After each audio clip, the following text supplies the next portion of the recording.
আমাদের হচ্ছে আইনের 21 নম্বর ধারা 21-এর 2, তারপর হচ্ছে 25, তারপর হচ্ছে 28-এর 5 উপধারা, তারপর হচ্ছে 33, 35 এরকম অনেকগুলো ধারাতে আমাদের সংশোধনী আছে। আপনি যদি সংশোধনী দেওয়ার নোটিশের প্রক্রিয়াটি আমাদেরকে বলতেন তাহলে এই ধারাগুলোতে আমরা সংশোধনী দিব। ধন্যবাদ মাননীয় সদস্য। মাননীয় মন্ত্রী।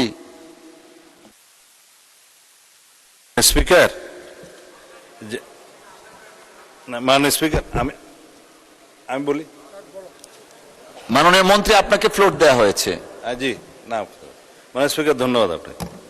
মাননীয় সদস্য যে সমস্ত ধারাগুলোতে সংশোধনের কথা বলছেন, এখন বিধি মোতাবেক যেহেতু আপনি সবকিছু কন্ডোন করেছেন, তারটাও কন্ডোন করে মৌখিকভাবে উত্থাপনের অনুমতি দিতে পারেন, আমরা নোট করব এবং সেই প্রেক্ষিতে যদি কোনো সংশোধনী গ্রহণ করার থাকে তাহলে পরে আমরা সেটা গ্রহণ করব যদি সেটা যুক্তিযুক্ত হয়।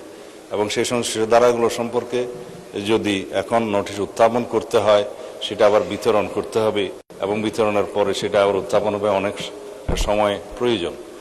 আপনি স্পেশাল ডিসক্রিপশন অনুসারে ওনাকে মৌখিকভাবে সংশোধনীগুলো উত্থাপন করতে বললে যেটা গ্রহণযোগ্য হবে আমি নোট করব, সেটা আমরা গ্রহণ করব।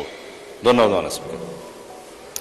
ধন্যবাদ মাননীয় মন্ত্রী। মাননীয় সদস্য, আপনি তো শুধু ধারা বলেছেন, ধারার ভিতরে কি আছে, কি সংশোধনী, কিছু এই বিষয়ে বলেননি। আর এখন না, আপনি মাইকটা একটু দিবেন প্লিজ।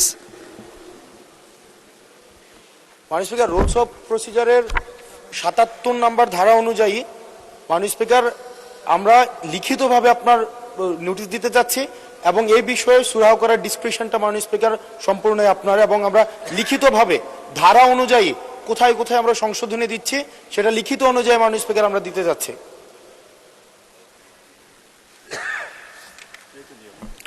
মাননীয় সদস্য, আমি আমার প্রারম্ভিক বক্তব্যেই বিধি 77 কন্ডন করেছি স্পেশাল পাওয়ারসে, তো সেটা তো আগেই আমরা কন্ডন করেছি।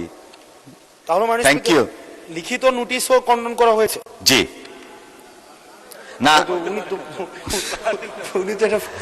মাননীয় মন্ত্রী,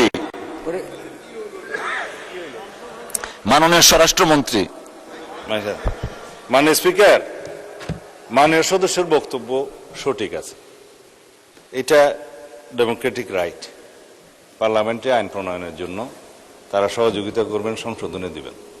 কিন্তু আপনি কন্ডন করে আজকে যেহেতু আমরা বিলটা অবিলম্বে বিবেচনার জন্য গ্রহণ করা হোক প্রস্তাব করেছি, এই অবস্থায় যেহেতু লিখিত তার এখন সংশোধনী দেয়া এবং সেটা সদস্যদের কাছে বিতরণ করার সময় নেই, আমি প্রতিশ্রুতি দিচ্ছি যে সমস্ত ধারায় আপনাদের সংশোধনী প্রস্তাব থাকবে সেটা আপনারা যদি দিলে আমরা পরে আবার সংশোধনী আনতে পারবো এই বিলের মধ্যে। যে সমস্ত ধারায় তাদের সংশোধনী থাকবে সেই সংশোধনী দিলে আমরা পরে এই সংশোধনীগুলো ইনক্লুড করতে পারবো। ধন্যবাদ মাননীয় স্পিকার। ধন্যবাদ মাননীয় মন্ত্রী। মহান সংসদে আপনি প্রতিশ্রুতি দিয়েছেন।